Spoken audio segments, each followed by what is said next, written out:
بسم اللہ الرحمن الرحیم، اللہ کے نام سے جو رحمان اور رحیم ہے۔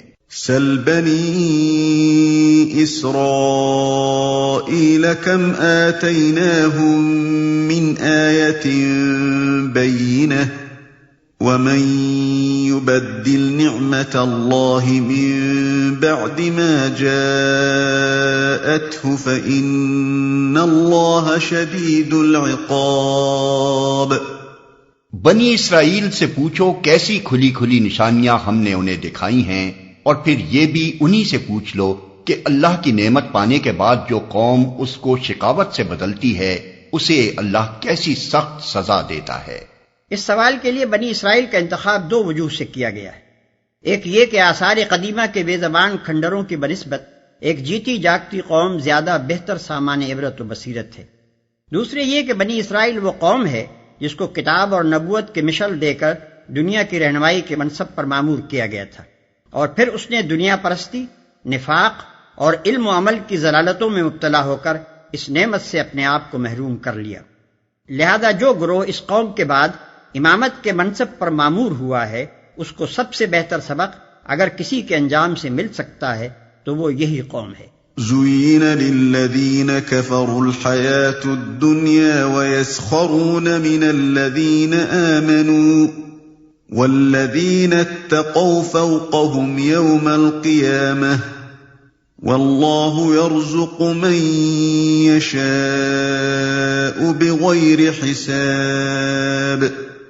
جن لوگوں نے کفر کی راہ اختیار کی ہے ان کے لیے دنیا کی زندگی بڑی محبوب و دل پسند بنا دی گئی ہے۔ ایسے لوگ ایمان کی راہ اختیار کرنے والوں کا مذاق اڑاتے ہیں، مگر قیامت کے روز پرہیزگار لوگ ہی ان کے مقابلے میں عالی مقام ہوں گے۔ رہا دنیا کا رزق تو اللہ کو اختیار ہے، جسے چاہے بے حساب دے۔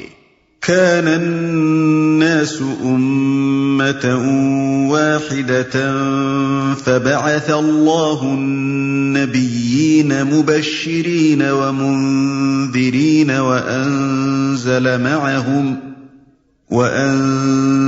معهم الكتاب بالحق ليحكم بين الناس فيما اختلفوا فيه وما اختلف فيه إلا الذين أوتوه من بعد ما جاءتهم البينات بغيا بينهم فهدى الله الذين آمنوا لما اختلفوا فيه من الحق بإذنه واللہ یہدی من یشاء الی صراط مستقیم۔ ابتدا میں سب لوگ ایک ہی طریقے پر تھے، پھر یہ حالت باقی نہ رہی اور اختلافات رونما ہوئے۔ تب اللہ نے نبی بھیجے جو راست روی پر بشارت دینے والے اور کجروی کے نتائج سے ڈرانے والے تھے، اور ان کے ساتھ کتاب برحق نازل کی تاکہ حق کے بارے میں لوگوں کے درمیان جو اختلافات رونما ہو گئے تھے ان کا فیصلہ کرے۔ اور ان اختلافات کے رونما ہونے کی وجہ یہ نہ تھی کہ ابتدا میں لوگوں کو حق بتایا نہیں گیا تھا، نہیں، اختلاف ان لوگوں نے کیا جنہیں حق کا علم دیا جا چکا تھا۔ انہوں نے روشن ہدایات پا لینے کے بعد محض اس لیے حق کو چھوڑ کر مختلف طریقے نکالے کہ وہ آپس میں زیادتی کرنا چاہتے تھے۔ بس جو لوگ انبیاء پر ایمان لے آئے انہیں اللہ نے اپنے اذن سے اس حق کا راستہ دکھا دیا جس میں لوگوں نے اختلاف کیا تھا۔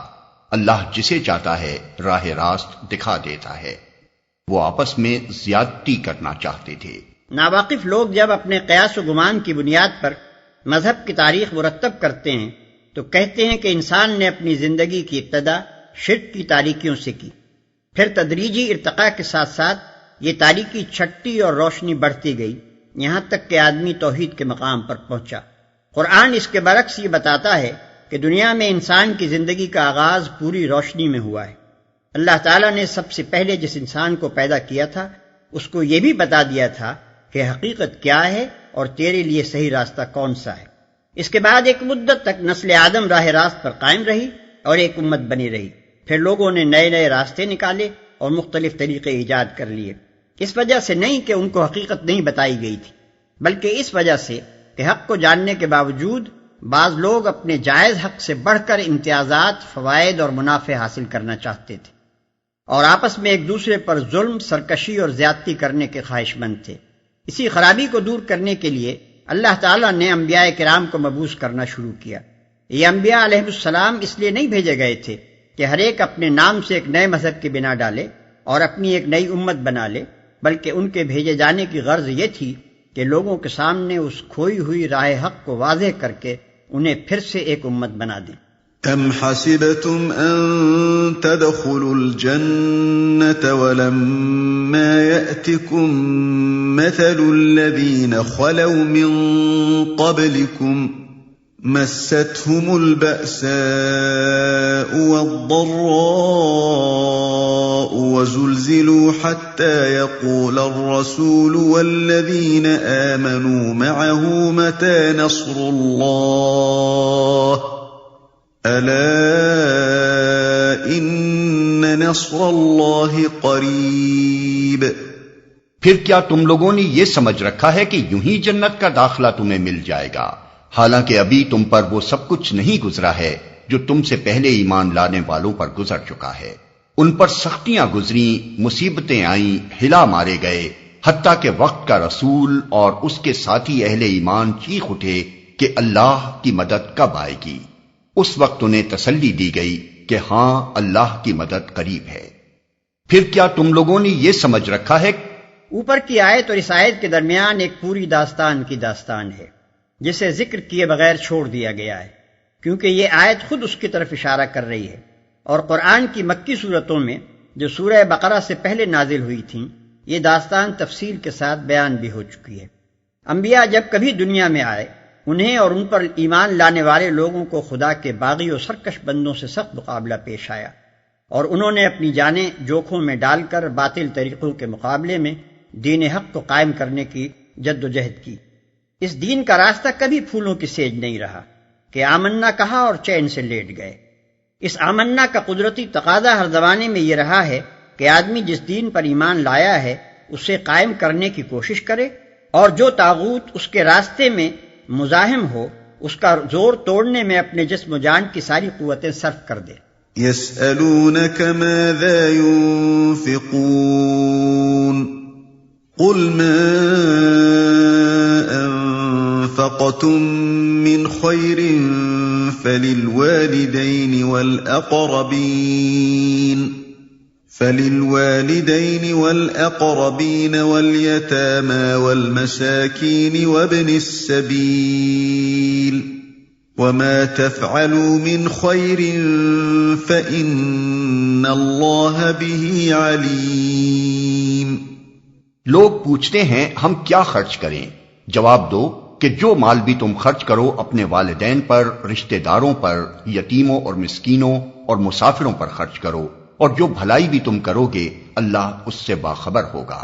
كتب عليكم القتال وهو كره لكم وعسى أن تكرهوا شيئا وهو خير لكم وعسى أن تحبوا شيئا وهو شر لكم والله يعلم وأنتم لا تعلمون۔ تمہیں جنگ کا حکم دیا گیا ہے اور وہ تمہیں ناگوار ہے۔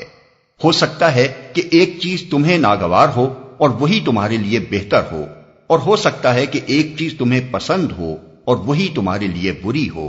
اللہ جانتا ہے، تم نہیں جانتے۔ يسألونك عن الشهر الحرام قتال فيه قل قتال فيه كبير وصد عن سبيل الله وكفر به والمسجد الحرام وإخراج أهله منه أكبر عند الله والفتنة أكبر من القتل ولا يزالون يقاتلونكم حتى يردوكم عن دينكم إن استطاعوا ومن يرتدد منكم عن دينه فيمت وهو كافر فأولئك حبطت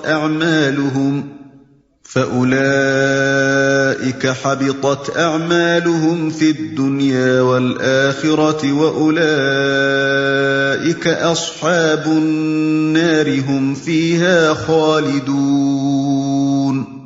لوگ پوچھتے ہیں ماہ حرام میں لڑنا کیسا ہے؟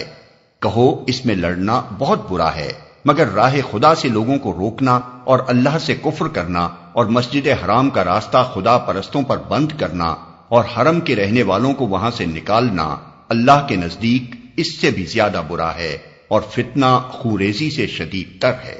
وہ تو تم سے لڑے ہی جائیں گے، حتیٰ کہ اگر ان کا بس چلے تو تمہیں اس دین سے پھیر لے جائیں، اور یہ خوب سمجھ لو کہ تم میں سے جو کوئی اس دین سے پھرے گا اور کفر کی حالت میں جان دے گا، اس کے اعمال دنیا اور آخرت دونوں میں ضائع ہو جائیں گے۔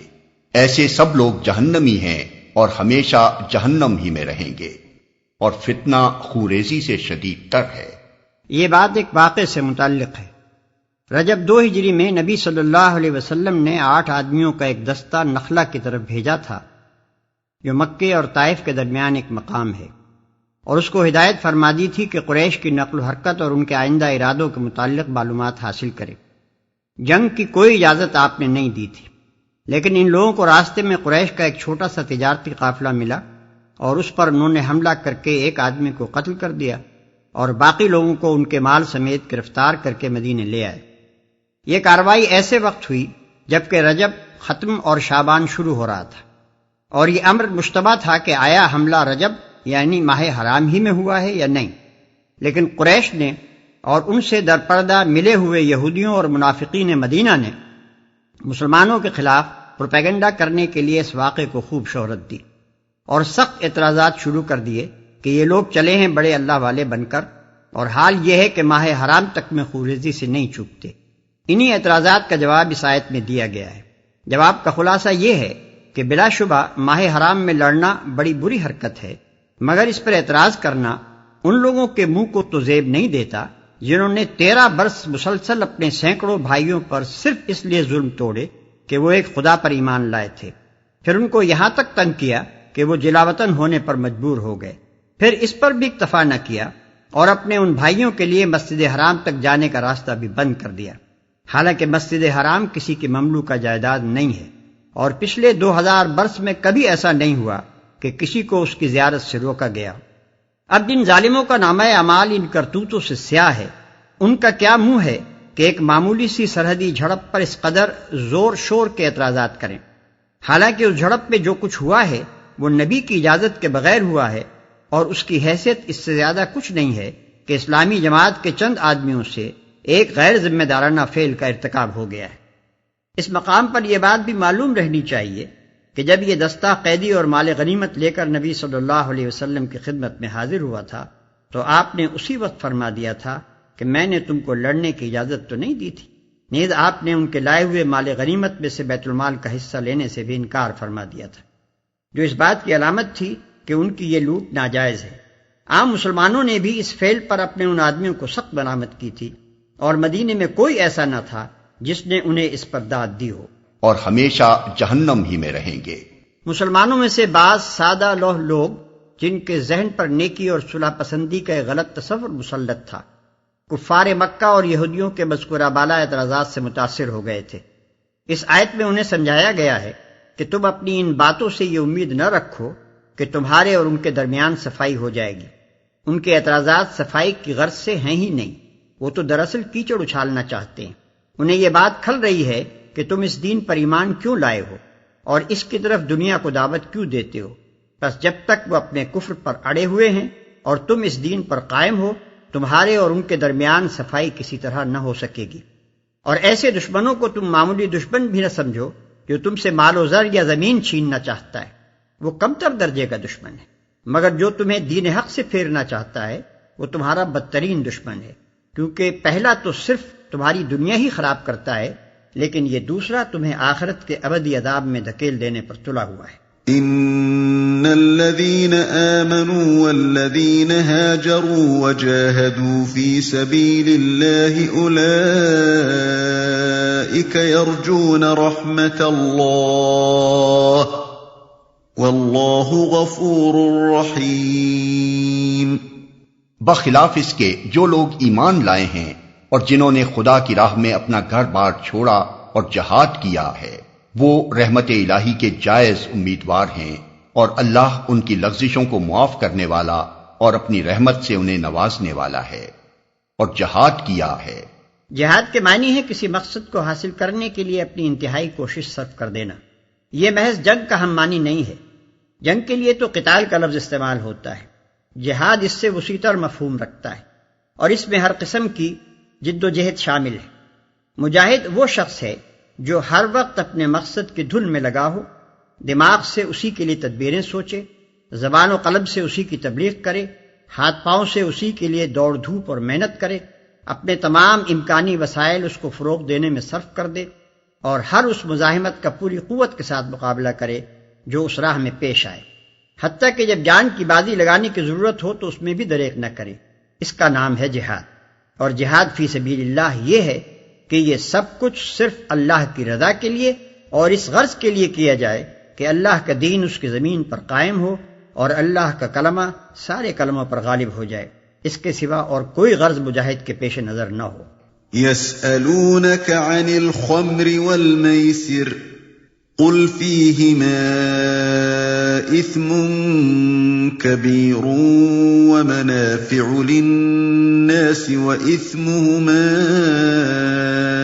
أكبر من نفعهما ويسألونك ماذا ينفقون قل العفو كذلك يبين الله لكم الآيات لعلكم تتفكرون في الدنيا والآخرة ويسألونك عن اليتامى قل إصلاح لهم خير وإن تخالطوهم فإخوانكم والله يعلم المفسد من المصلح وَلَوْ شَاءَ اللَّهُ لَأَعْنَتَكُمْ إِنَّ اللَّهَ عَزِيزٌ حَكِيمٌ۔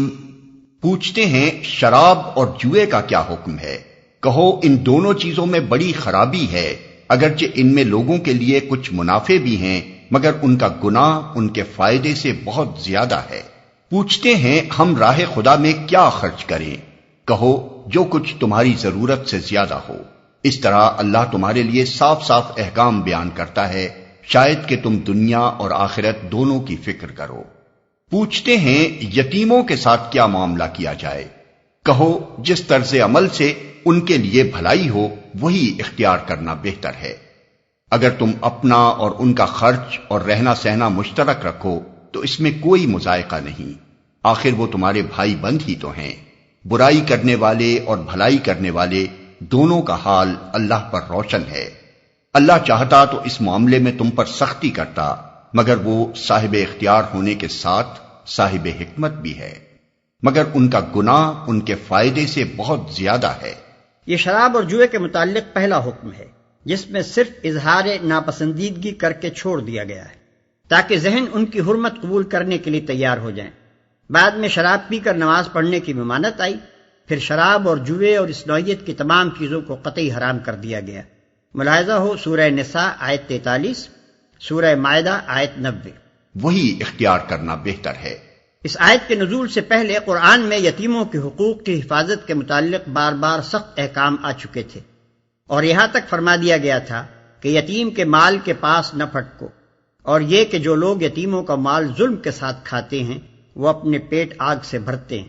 ان شدید احکام کی بنا پر وہ لوگ جن کی تربیت میں یتیم بچے تھے اس قدر خوفزدہ ہو گئے تھے کہ انہوں نے ان کا کھانا پینا تک اپنے سے الگ کر دیا تھا، اور اس احتیاط پر بھی انہیں ڈر تھا کہ کہیں یتیموں کے مال کا کوئی حصہ ان کے مال میں نہ مل جائے۔ اسی لیے انہوں نے نبی صلی اللہ علیہ وسلم سے دریافت کیا کہ ان بچوں کے ساتھ ہمارے معاملے کی صحیح صورت کیا ہے۔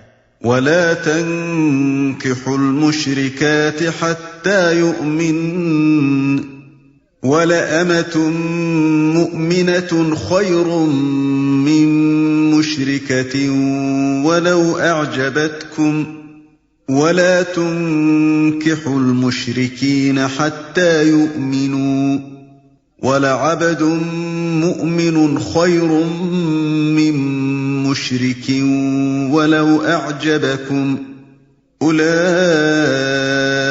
يَدْعُونَ إِلَى النَّارِ وَاللَّهُ يَدْعُو إِلَى الْجَنَّةِ وَالْمَغْفِرَةِ بِإِذْنِهِ وَيُبَيِّنُ آيَاتِهِ لِلنَّاسِ لَعَلَّهُمْ يَتَذَكَّرُونَ تم مشرک عورتوں سے ہرگز نکاح نہ کرنا جب تک کہ وہ ایمان نہ لے آئیں۔ ایک مومن لونڈی مشرک شریف زادی سے بہتر ہے اگرچہ وہ تمہیں بہت پسند ہو، اور اپنی عورتوں کے نکاح مشرک مردوں سے کبھی نہ کرنا جب تک کہ وہ ایمان نہ لے آئیں۔ ایک مومن غلام مشرک شریف سے بہتر ہے اگرچہ وہ تمہیں بہت پسند ہو۔ یہ لوگ تمہیں آگ کی طرف بلاتے ہیں اور اللہ اپنے اذن سے تم کو جنت اور مغفرت کی طرف بلاتا ہے، اور وہ اپنے احکام واضح طور پر لوگوں کے سامنے بیان کرتا ہے۔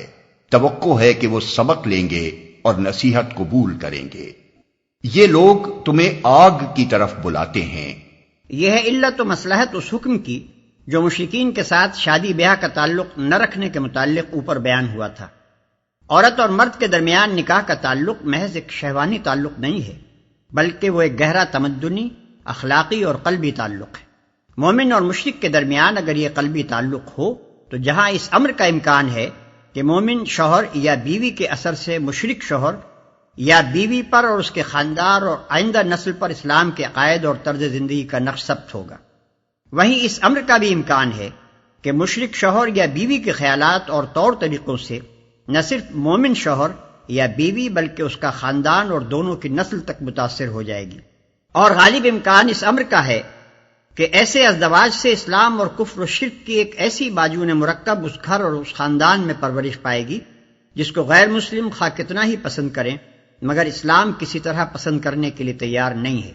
جو شخص صحیح معنوں میں مومن ہو وہ محض اپنے جذبات شہوانی کی تسکین کے لیے کبھی یہ خطرہ مول نہیں لے سکتا کہ اس کے گھر اور اس کے خاندان میں کافرانہ و مشرکانہ خیالات اور طور طریقے پرورش پائیں، اور وہ خود بھی نادانستہ اپنی زندگی کے کسی پہلو میں کفر و شرک سے متاثر ہو جائے۔ اگر بالفرض ایک فرد مومن کسی فرد مشرک کے عشق میں بھی مبتلا ہو جائے تب بھی اس کے ایمان کا اقتضا یہی ہے کہ وہ اپنے خاندان، اپنی نسل اور خود اپنے دین و اخلاق پر اپنے شخصی جذبات قربان کر دے۔ وَيَسْأَلُونَكَ عَنِ الْمَحِيضِ قُلْ هُوَ أَذًى فَاعْتَزِلُوا النِّسَاءَ فِي الْمَحِيضِ وَلَا تَقْرَبُوهُنَّ حَتَّى يَطْهُرْنَ فَإِذَا تَطَهَّرْنَ فَأْتُوهُنَّ مِنْ حَيْثُ أَمَرَكُمُ اللَّهُ إِنَّ اللَّهَ يُحِبُّ التَّوَّابِينَ وَيُحِبُّ الْمُتَطَهِّرِينَ۔ پوچھتے ہیں حیض کا کیا حکم ہے؟ کہو وہ ایک گندگی کی حالت ہے، اس میں عورتوں سے الگ رہو اور ان کے قریب نہ جاؤ جب تک کہ وہ پاک صاف نہ ہو جائیں، پھر جب وہ پاک ہو جائیں تو ان کے پاس جاؤ اس طرح جیسا کہ اللہ نے تم کو حکم دیا ہے۔ اللہ ان لوگوں کو پسند کرتا ہے جو بدی سے باز رہیں اور پاکیزگی اختیار کریں۔ وہ ایک گندگی کی حالت ہے۔ اصل میں اذا کا لفظ استعمال ہوا ہے جس کے معنی گندگی کے بھی ہیں اور بیماری کے بھی۔ حیض صرف ایک گندگی ہی نہیں ہے بلکہ طبی حیثیت سے وہ ایک ایسی حالت ہے جس میں عورت تندرستی کی بنسبت بیماری سے قریب تر ہوتی ہے جب تک کہ وہ پاک صاف نہ ہو جائیں۔ قرآن مجید اس قسم کے معاملات کو استعاروں اور کنایوں میں بیان کرتا ہے، اس لیے اس نے الگ رہو اور قریب نہ جاؤ کے الفاظ استعمال کیے ہیں، مگر اس کا مطلب یہ نہیں ہے کہ حائضہ عورت کے ساتھ ایک فرش پر بیٹھنے یا ایک جگہ کھانا کھانے سے بھی احتراز کیا جائے اور اسے بالکل اچھوت بنا کر رکھ دیا جائے جیسا کہ یہود اور ہنود اور بعض دوسری قوموں کا دستور ہے۔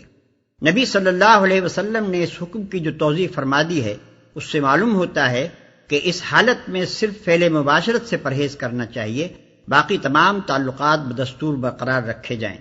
پھر جب وہ پاک ہو جائیں تو ان کے پاس جاؤ اس طرح جیسا کہ اللہ نے تم کو حکم دیا ہے۔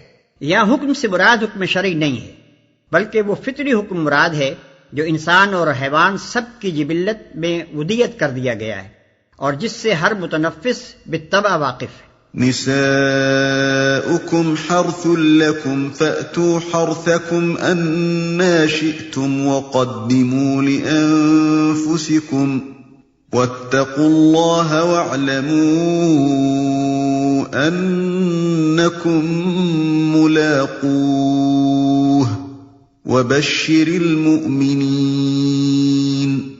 تمہاری عورتیں تمہاری کھیتیاں ہیں، تمہیں اختیار ہے جس طرح چاہو اپنی کھیتی میں جاؤ، مگر اپنے مستقبل کی فکر کرو اور اللہ کی ناراضی سے بچو۔ خوب جان لو کہ تمہیں ایک دن اس سے ملنا ہے، اور اے نبی جو تمہاری ہدایات کو مان لیں انہیں فلاح و سعادت کا مژدہ سنا دو۔ جس طرح چاہو اپنی کھیتی میں جاؤ۔ یعنی فطرت اللہ نے عورتوں کو مردوں کے لیے سیرگاہ نہیں بنایا ہے، بلکہ ان دونوں کے درمیان کھیت اور کسان کا سا تعلق ہے۔ کھیت میں کسان محض تفریح کے لیے نہیں جاتا، بلکہ اس لیے جاتا ہے کہ اس سے پیداوار حاصل کرے۔ نسل انسانی کے کسان کو بھی انسانیت کی اس کھیتی میں اس لیے جانا چاہیے کہ وہ اس سے نسل کے پیداوار حاصل کرے۔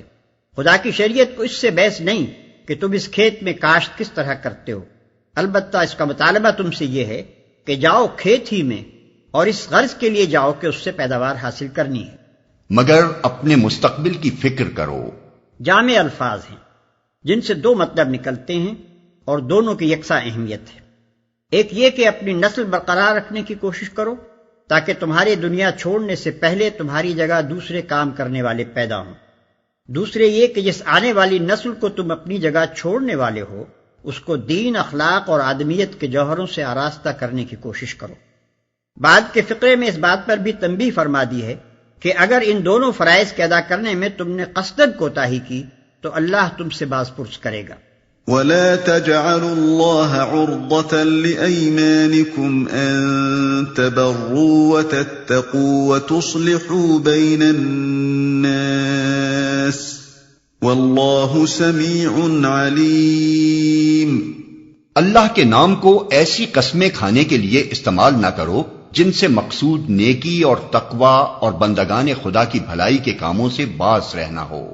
اللہ تمہاری ساری باتیں سن رہا ہے اور سب کچھ جانتا ہے، اور بندگان خدا کی بھلائی کے کاموں سے باز رہنا ہو۔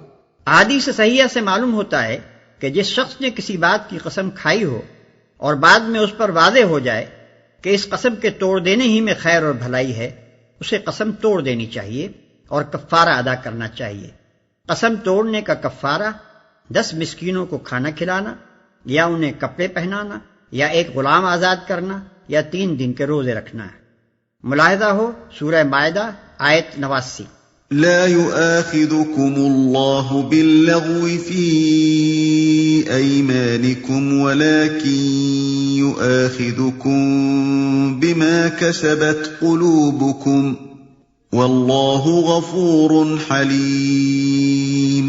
جو بےمانی قسمیں تم بلا ارادہ کھا لیا کرتے ہو ان پر اللہ گرفت نہیں کرتا، مگر جو قسمیں تم سچے دل سے کھاتے ہو ان کی باز پرس وہ ضرور کرے گا۔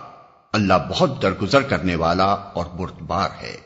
ان پر اللہ گرفت نہیں کرتا، یعنی بطور تکیہ کلام کے بلا ارادہ جو قسمیں زبان سے نکل جاتی ہیں، ایسی قسموں پر نہ کفارہ ہے اور نہ ان پر مواخذہ ہوگا۔ للذین یؤلون من نسائهم تربص 4 أشهر فَإِن فَاءُوا فَإِنَّ اللَّهَ غَفُورٌ رَّحِيمٌ۔ جو لوگ اپنی عورتوں سے تعلق نہ رکھنے کی قسم کھا بیٹھتے ہیں ان کے لیے 4 مہینے کی مہلت ہے۔ اگر انہوں نے رجوع کر لیا تو اللہ معاف کرنے والا اور رحیم ہے۔ ان کے لیے 4 مہینے کی مہلت ہے۔ اصطلاح شرع میں اس کو ایلا کہتے ہیں۔ میاں اور بیوی کے درمیان تعلقات ہمیشہ خوشگوار تو نہیں رہ سکتے، بگاڑ کے اسباب پیدا ہوتے ہی رہتے ہیں، لیکن ایسے بگاڑ کو خدا کی شریعت پسند نہیں کرتی کہ دونوں ایک دوسرے کے ساتھ قانونی طور پر رشتہ ازدواج میں تو بندھے رہیں مگر عملاً ایک دوسرے سے اس طرح الگ رہیں کہ گویا وہ میاں اور بیوی نہیں ہیں۔ ایسے بگاڑ کے لیے اللہ تعالیٰ نے 4 مہینے کی مدت مقرر کر دی کہ یا تو اس دوران میں اپنے تعلقات درست کر لو ورنہ ازدواج کا رشتہ منقطع کر دو، تاکہ دونوں ایک دوسرے سے آزاد ہو کر جس سے نباہ کر سکیں اس کے ساتھ نکاح کر لیں۔ آیت میں چونکہ قسم کھا لینے کے الفاظ استعمال ہوئے ہیں، اس لیے فقہائے حنفیہ اور شافعیہ نے اس آیت کا منشا یہ سمجھا ہے کہ جہاں شوہر نے بیوی سے تعلق زن و شو نہ رکھنے کی قسم کھائی ہو، صرف وہی اس حکم کا اطلاق ہوگا۔ باقی رہا قسم کھائے بغیر تعلق منقطع کر لینا، تو یہ خواہ کتنی ہی طویل مدت کے لیے ہو، اس آیت کا حکم اس صورت پر چسپاں نہ ہوگا۔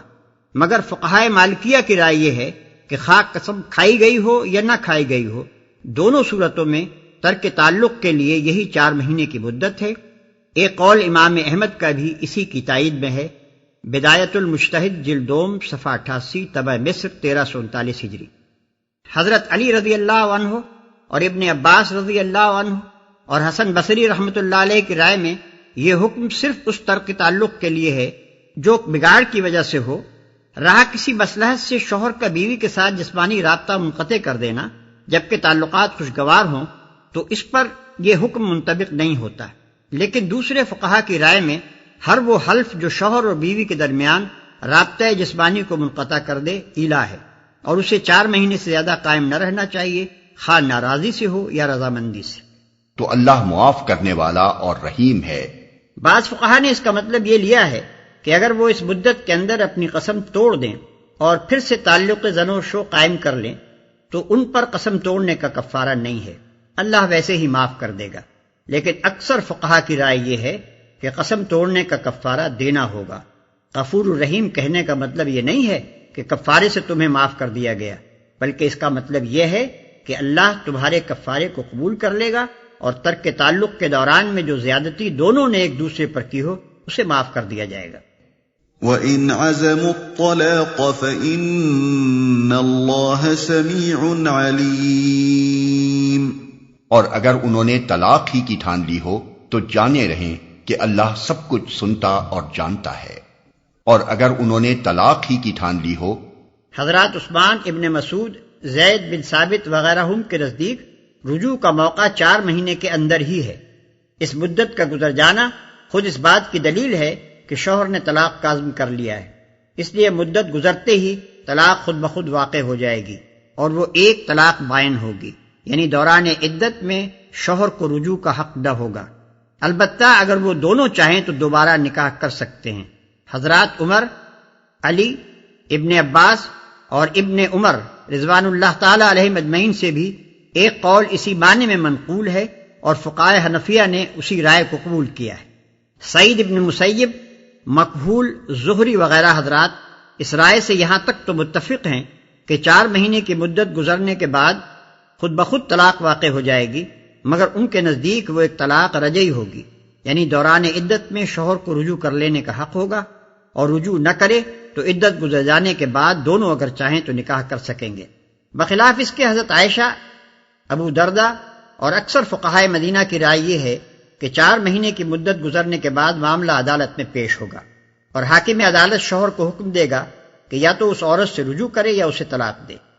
حضرت عمر، حضرت علی اور ابن عمر رضوان اللہ کا ایک قول اس کی تائید میں بھی ہے، اور امام مالک رحمۃ اللہ علیہ و شافعی رحمۃ اللہ علیہ نے اسی کو قبول کیا ہے۔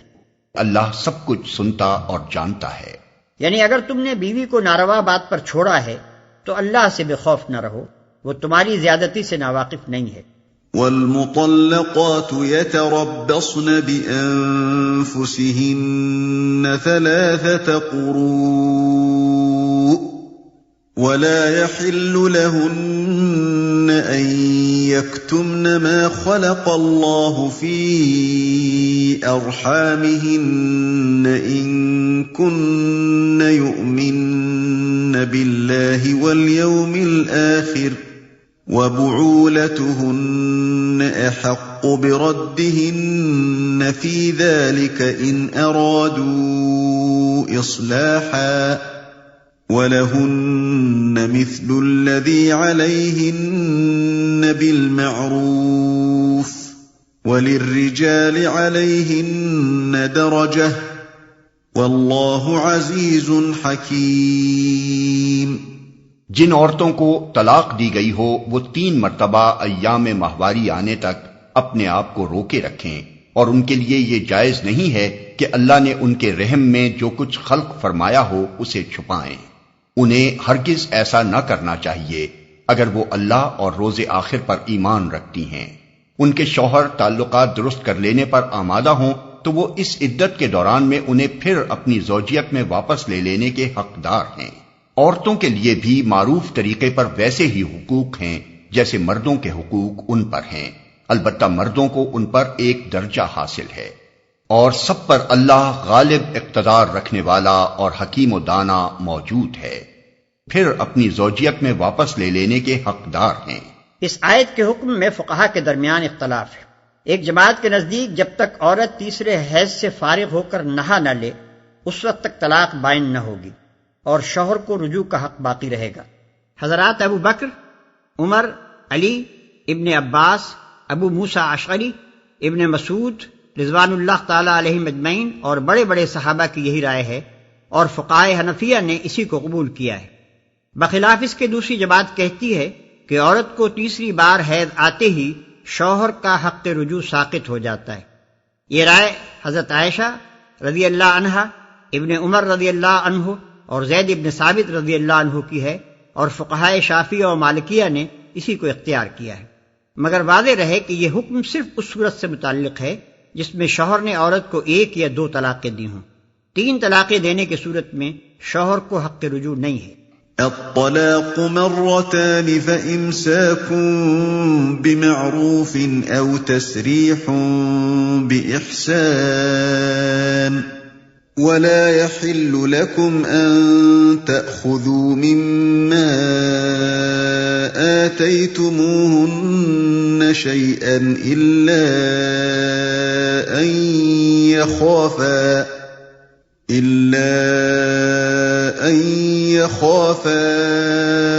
ألا يقيما حدود الله فإن خفتم ألا يقيما حدود الله فلا جناح عليهما فيما افتدت به تلك حدود الله فلا تعتدوها ومن يتعد حدود الله فأولئك هم الظالمون۔ طلاق 2 بار ہے، پھر یا تو سیدھی طرح عورت کو روک لیا جائے یا بھلے طریقے سے اس کو رخصت کر دیا جائے، اور رخصت کرتے ہوئے ایسا کرنا تمہارے لیے جائز نہیں ہے کہ جو کچھ تم انہیں دے چکے ہو اس میں سے کچھ واپس لے لو۔ البتہ یہ صورت مستثنی ہے کہ زوجین کو اللہ کے حدود پر قائم نہ رہ سکنے کا اندیشہ ہو۔ ایسی صورت میں اگر تمہیں یہ خوف ہو کہ وہ دونوں حدود الہی پر قائم نہ رہیں گے تو ان دونوں کے درمیان یہ معاملہ ہو جانے میں مضائقہ نہیں کہ عورت اپنے شوہر کو کچھ معاوضہ دے کر علیحدگی حاصل کر لے۔ یہ اللہ کے مقرر کردہ حدود ہیں، ان سے تجاوز نہ کرو، اور جو لوگ حدود الہی سے تجاوز کریں وہی ظالم ہیں۔ بھلے طریقے سے اس کو رخصت کر دیا جائے۔ اس مختصر سی آیت میں ایک بہت بڑی معاشرتی خرابی کی جو عرب جاہلیت میں رائج تھی اصلاح کی گئی۔ عرب میں قاعدہ یہ تھا کہ ایک شخص اپنی بیوی کو بے حد و حساب طلاق دینے کا مجاز تھا۔ جس عورت سے اس کا شوہر بگڑ جاتا اس کو وہ بار بار طلاق دے کر رجوع کرتا رہتا تھا، تاکہ نہ تو وہ غریب اس کے ساتھ بس ہی سکے اور نہ اس سے آزاد ہو کر کسی اور سے نکاح ہی کر سکے۔ قرآن مجید کی یہ آیت اسی ظلم کا دروازہ بند کرتی ہے۔ اس آیت کی روح سے ایک مرد ایک رشتہ نکاح میں اپنی بیوی پر حد سے حد 2 ہی مرتبہ طلاق رجعی کا حق استعمال کر سکتا ہے۔ جو شخص اپنی منکوحہ کو 2 مرتبہ طلاق دے کر اس سے رجوع کر چکا ہو، وہ اپنی عمر میں جب کبھی اس کو تیسری بار طلاق دے گا عورت اس سے مستقل طور پر جدا ہو جائے گی۔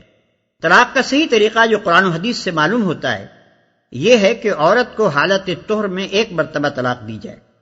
اگر جھگڑا ایسے زمانے میں ہوا ہو جبکہ عورت ایام ماہواری میں ہو تو اسی وقت طلاق دے بیٹھنا درست نہیں ہے، بلکہ ایام سے اس کے فارغ ہونے کا انتظار کرنا چاہیے۔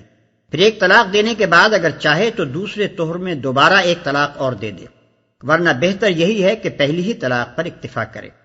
اس صورت میں شوہر کو یہ حق حاصل رہتا ہے کہ عدت گزرنے سے پہلے جب چاہے رجوع کر لے، اور اگر عدت گزر بھی جائے تو دونوں کے لیے موقع باقی رہتا ہے کہ پھر باہمی رضامندی سے دوبارہ نکاح کر لیں۔ لیکن تیسرے طہر میں تیسری بار طلاق دینے کے بعد نہ تو شوہر کو رجوع کا حق باقی رہتا ہے اور نہ اس کا ہی کوئی موقع رہتا ہے کہ دونوں کا پھر نکاح ہو سکے۔ رہی یہ صورت کہ ایک ہی وقت میں 3 طلاقیں دے ڈالی جائیں، جیسا کہ آج کل جو ہلاک عام طریقہ ہے، تو یہ شریعت کی روح سے سخت گناہ ہے۔ نبی صلی اللہ علیہ وسلم نے اس کی بڑی مذمت فرمائی ہے، اور حضرت عمر رضی اللہ عنہ سے یہاں تک ثابت ہے کہ جو شخص بیک وقت اپنی بیوی کو 3 طلاقیں دیتا تھا آپ اس کو درے لگاتے تھے۔ تاہم گناہ ہونے کے باوجود ائمہ اربعہ کے نزدیک تینوں طلاقیں واقع ہو جاتی ہیں اور طلاق مغلظ ہو جاتی ہے۔ اس میں سے کچھ واپس لے لو، یعنی مہر اور وہ زیور اور کپڑے وغیرہ جو شوہر اپنی بیوی کو دے چکا ہو، ان میں سے کوئی چیز بھی واپس مانگنے کا اسے حق نہیں ہے۔ یہ بات ویسے بھی اسلام کے اخلاقی اصولوں کی ضد ہے کہ کوئی شخص کسی ایسی چیز کو جسے وہ دوسرے شخص کو ہبہ یا ہدیہ و تحفہ کے طور پر دے چکا ہو واپس مانگے۔ اس ذلیل حرکت کو حدیث میں اس کتے کے فعل سے تشبیہ دی گئی ہے جو اپنی ہی قے کو خود چاٹ لے، مگر خصوصیت کے ساتھ ایک شوہر کے لیے تو یہ بہت ہی شرمناک ہے کہ وہ طلاق دے کر رخصت کرتے وقت اپنی بیوی سے وہ سب کچھ رکھوا لینا چاہے جو اس نے کبھی اسے خود دیا تھا۔ اس کے برعکس اسلام نے یہ اخلاق سکھائے ہیں کہ آدمی جس عورت کو طلاق دے اسے رخصت کرتے وقت کچھ نہ کچھ دے کر رخصت کرے، جیسا کہ آگے آیت 241 میں ارشاد فرمایا گیا ہے۔ عورت اپنے شوہر کو کچھ معاوضہ دے کر علیحدگی حاصل کر لے۔ شریعت کی اصطلاح میں اسے خلا کہتے ہیں، یعنی ایک عورت کا اپنے شوہر کو کچھ دے دلا کر اس سے طلاق حاصل کرنا۔ اس معاملے میں اگر عورت اور مرد کے درمیان گھر ہی میں کوئی معاملہ طے ہو جائے تو جو کچھ طے ہوا ہو وہی نافذ ہوگا، لیکن اگر عدالت میں معاملہ جائے تو عدالت صرف اس امر کی تحقیق کرے گی کہ آیا فی الواقع یہ عورت اس مرد سے اس حد تک متنفر ہو چکی ہے کہ اس کے ساتھ اس کا نباہ نہیں ہو سکتا۔ اس کی تحقیق ہو جانے پر عدالت کو اختیار ہے کہ حالات کے لحاظ سے جو فدیہ چاہے تجویز کرے اور اس فدیے کو قبول کر کے شوہر کو اسے طلاق دینا ہوگا۔ بالعموم فقہا نے اس بات کو پسند نہیں کیا ہے کہ جو مال شوہر نے اس عورت کو دیا ہو اس کی واپسی سے بڑھ کر کوئی فدیہ اسے دلوایا جائے۔ خلا کی صورت میں جو طلاق دی جاتی ہے وہ رجعی نہیں بلکہ بائنہ ہے، کیونکہ عورت نے معاوضہ دے کر اس طلاق کو گویا خریدا ہے، اس لیے شوہر کو ہی حق باقی نہیں رہتا کہ اس طلاق سے رجوع کر سکے۔ البتہ اگر یہی مرد و عورت پھر ایک دوسرے سے راضی ہو جائیں اور دوبارہ نکاح کرنا چاہیں تو ایسا کرنا ان کے لیے بالکل جائز ہے۔ جمہور کے نزدیک خلا کی عدت وہی ہے جو طلاق کی ہے، مگر ابو داؤد، ترمذی اور ابن ماجہ وغیرہ میں متعدد روایات ایسی ہیں جن سے معلوم ہوتا ہے کہ نبی صلی اللہ علیہ وسلم نے اس کی عدت ایک ہی حیض قرار دی تھی، اور اسی کے مطابق حضرت عثمان رضی اللہ عنہ نے ایک مقدمے کا فیصلہ کیا۔ ابن کثیر جلد اول صفحہ 276۔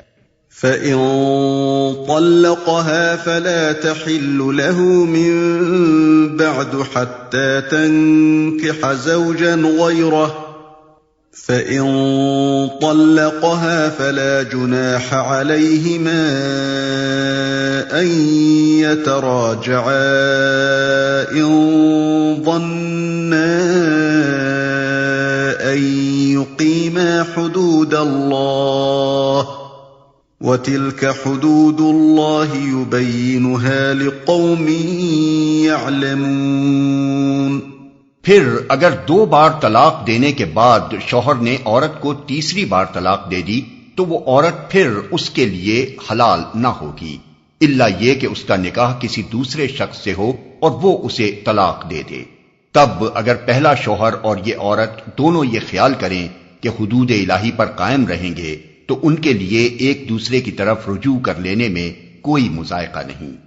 یہ اللہ کی مقرر کردہ حدیں ہیں جنہیں وہ ان لوگوں کی ہدایت کے لیے واضح کر رہا ہے جو اس کی حدوں کو توڑنے کا انجام جانتے ہیں۔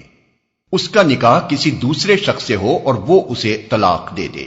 احادیث صحیحہ سے معلوم ہوتا ہے کہ اگر کوئی شخص محض اپنی مطلقہ بیوی کو اپنے لیے حلال کرنے کی خاطر کسی سے سازش کے طور پر اس کا نکاح کرائے اور پہلے سے یہ طے کرے کہ وہ نکاح کے بعد اسے طلاق دے دے گا تو یہ سراسر ایک ناجائز فعل ہے۔ ایسا نکاح نہ ہوگا بلکہ محض ایک بدکاری ہوگی، اور ایسے سازشی نکاح و طلاق سے عورت ہرگز اپنے سابق شوہر کے لیے حلال نہ ہوگی۔ حضرت علی اور ابن مسعود اور ابو ہریرہ اور عقبہ بن عامر رضی اللہ عنہم کے متفقہ روایت ہے کہ نبی صلی اللہ علیہ وسلم نے اس طریقے سے حلالہ کرنے اور حلالہ کرانے والے پر لعنت فرمائی۔